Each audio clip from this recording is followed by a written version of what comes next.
We're here sa Bagangga. Oh, what happened? Oh.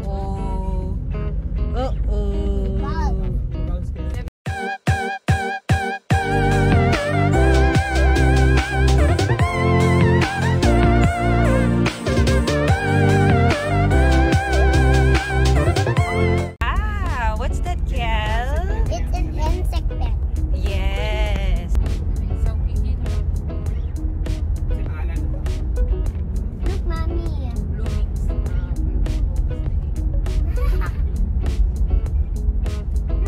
Oh, this is my hand.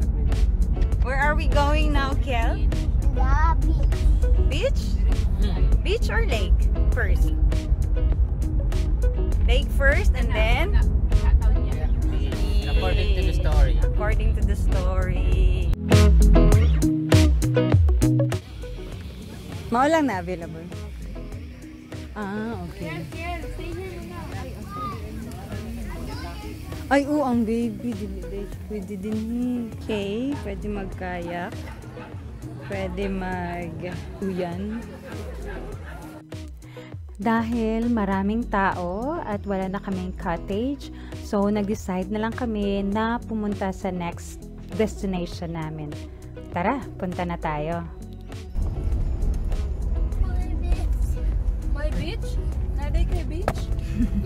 The road, it's a rough road. We're not going to the beach anymore. Uh-oh. We're not going to the beach anymore. So, dili siya pwede sa mga hatchback na katulad sa amin.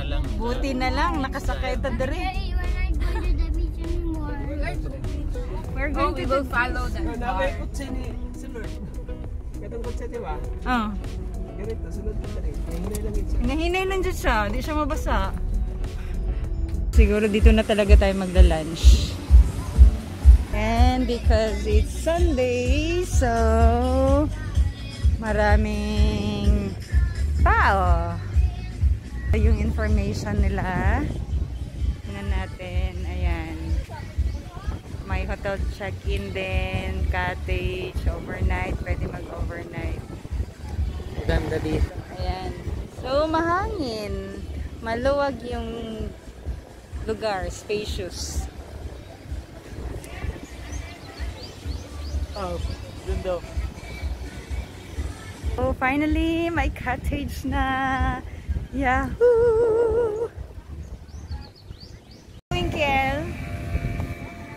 I'm building a sandcastle. Okay.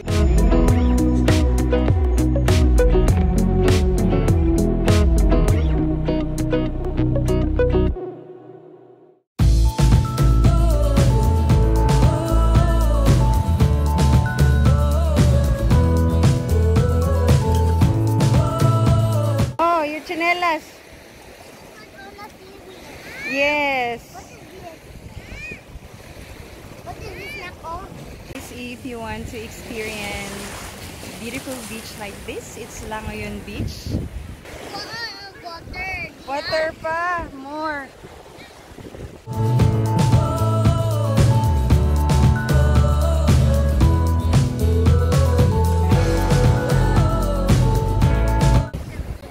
So that we will collect.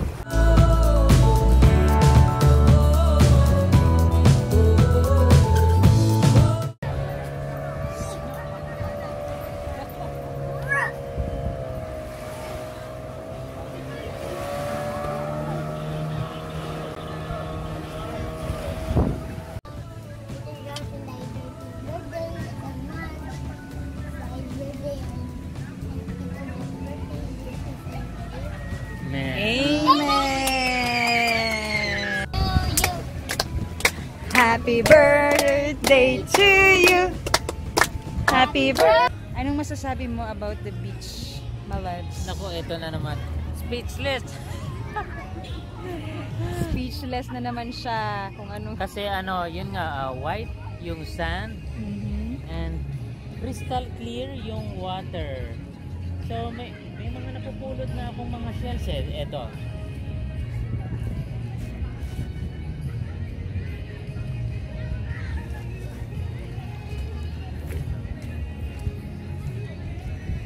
So, yan. Andito yung mga shells.